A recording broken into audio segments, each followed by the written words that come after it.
सबके दिलों में बुलंद, तो एक दिन पाकिस्तान भी जय हिंद कहेगा। 4x4 की छोटी सी स्क्रीन पर अपनी कोमल उंगलियों का घर्षण करते हुए अपनी भावनाओं का इमोजी भेज देते हैं। हमारे भारत के अंदर शिक्षा नीति केवल दो लोगों के लिए बनी है, पहले जो विद्वान है और दूसरे जो कि हमारे भारत की जिम्मेदारी है हमें आगे ले जाने की, नहीं, ये हमारी जिम्मेदारी है। ये कहना चाहूंगी कि ना हिंदू बुरा है ना मुसलमान बुरा है, ना हिंदू बुरा है ना मुसलमान बुरा है, वो व्यक्ति ही बुरा है जिसका संस्कार और किरदार बुरा है।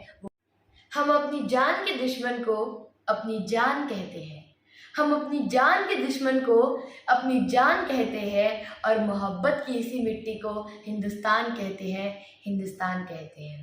जो दुनिया में सुनाई दे उसे कहते हैं खामोशी, जो आंखों में दिखाई दे उसे तूफान कहते हैं। और ये जो दीवार का सुराग है साहब, जो ये दीवार का सुराग है, चाइना, अमेरिका, पाकिस्तान जैसे देशों की साजिश है, मगर हम इन्हें अपने घर का रोशनदान कहते हैं, अपने घर का रोशनदान कहते हैं।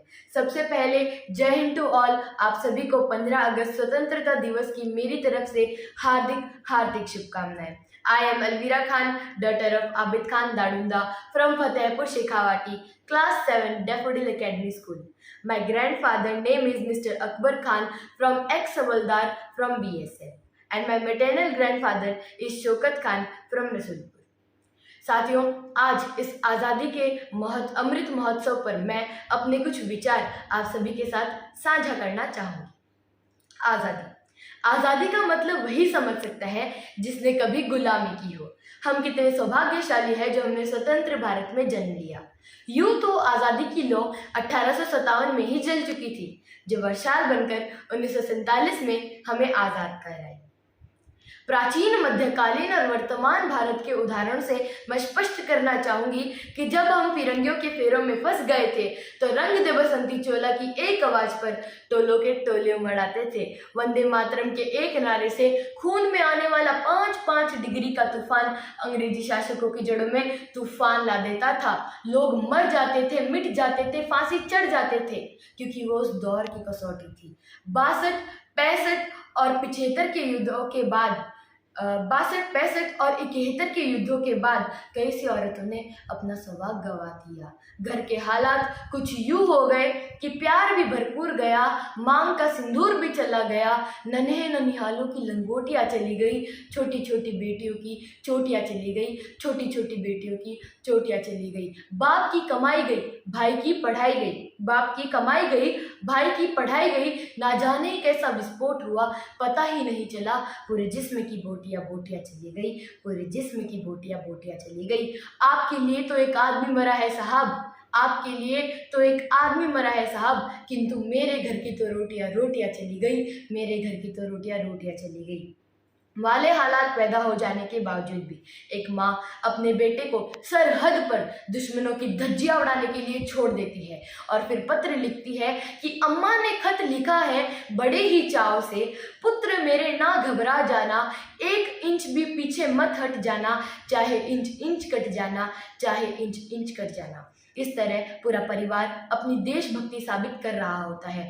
तब देश बलिदान मांगता था, लड़ जाने को, मर मिट जाने को कहता था, किंतु आज ना ही देश लड़ जाने को, मर मिट जाने को कहता है और ना ही देश फांसी चढ़ जाने को कहता है। मेरे विचारों में है कि यदि कोई व्यक्ति अपने काम को पूरी लगन, मेहनत और निष्ठा से करे तो वही उसकी सच्ची देशभक्ति है। मैं नहीं मानती कि व्हाट्सएप और फेसबुक की डीपी को 3 रंग से रंग देना ही सच्ची देशभक्ति है। अगर आप कहेंगे कि साल में 2 बार तिरंगा हाथ में ले लेना ही सच्ची देशभक्ति है, तो मैं पूछना चाहूंगी कि सड़क पर रहने वाला, फुटपाथ पर रहने वाला, वो ट्रैफिक की छांव में भूखे पांव नंगे पेट तिरंगे बेचने वाला जो बच्चा होता है, तो क्या आप उसे भी उसकी देशभक्ति कहेंगे?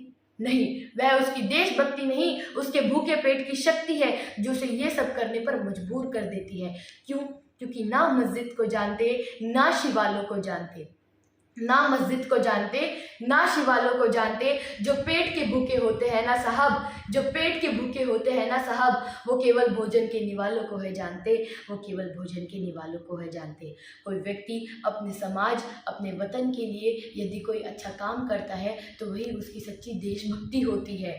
और मेरा मानना है कि आने वाले समय के अंदर देशद्रोहियों के जीवन में सबसे बड़ा तूफान बनेगा हमारी सच्ची देशभक्ति, ताकि हर एक उस देशद्रोही को पता चल सके कि अगर तू परिंदा है तो वो आसमान तेरा है, अगर तू दरिंदा है तो वो शमशान तेरा है। भाईचारे से रहना है तो रह इस जमीन पर, भाईचारे से रहना है तो रह इस जमीन पर, वरना वो कब्रिस्तान भी तेरा है, वो कब्रिस्तान भी तेरा है।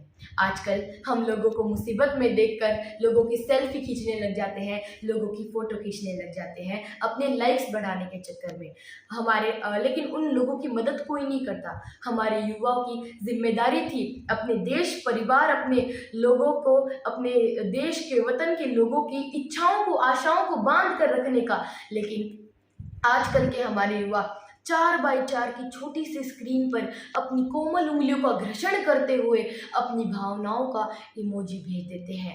4 बोतल वोट का काम मेरा रोज का, क्यों बर्बाद करने पर तुले हो भारत के भविष्य को। हम एक ऐसे समाज में जीते हैं जहाँ पर पत्थर की मूर्ति को भी लगते हैं 56 भोग, और भूखे नंगे तड़पते सो जाते हैं लोग, भूखे नंगे तड़पते सो जाते हैं लोग। लोग अक्सर दरगाह पर लगा देते हैं लाखों लाखों की चद्दर, लोग अक्सर दरगाह पे लगा देते हैं लाखों लाखों की चद्दर, लेकिन बाहर खड़े गरीब की कोई नहीं करता कदर, बाहर खड़े गरीब की कोई नहीं करता कदर।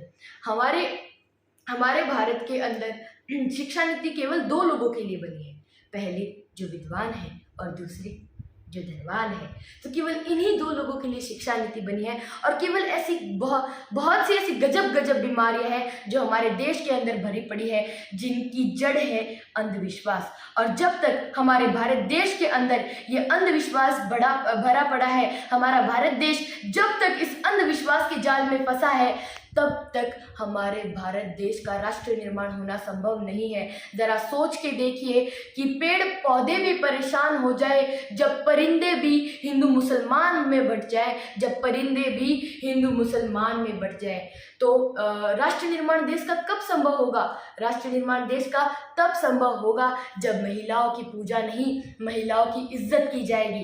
राष्ट्र निर्माण तब संभव होगा जब स्वच्छ भारत अभियान में केवल सरकार ही नहीं बल्कि आम नागरिक, सड़क पर चलने वाला हर एक आम नागरिक साथ में मिलकर हाथ बटाएगा, तब सही मायने में संभव होगा राष्ट्र निर्माण।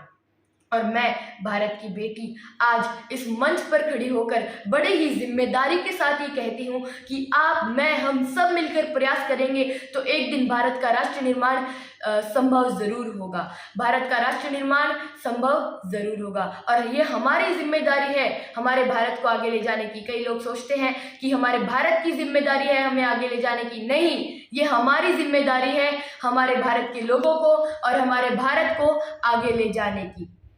और साथ ही साथ मैं एक और बात कहना चाहूँगी, मैं एक सैल्यूट करना चाहूँगी हमारे देश की पुलिस प्रशासन को, हमारी रक्षा करने वाले उन जवान सैनिकों को मैं तहे दिल से सैल्यूट करना चाहूँगी, किसानों को और उन हर एक व्यक्ति को जो अपना काम पूरी लगन, मेहनत और निष्ठा से करता है, उस हर एक व्यक्ति को मैं सैल्यूट करना चाहूँगी। उनके बिना राष्ट्र निर्माण की कल्पना करना भी असंभव सा लगता है। आखिर में मैं एक लाइन बोलकर विदा लेना चाहूंगी।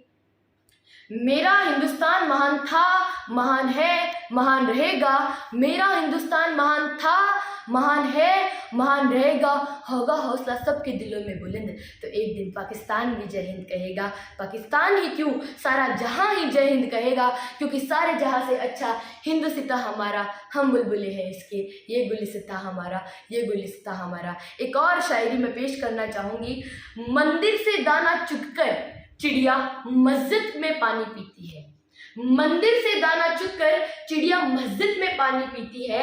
मैंने सुना है राधा की चुनरी आज भी सलमा बेगम सीती है, राधा की चुनरी आज भी सलमा बेगम सीती है।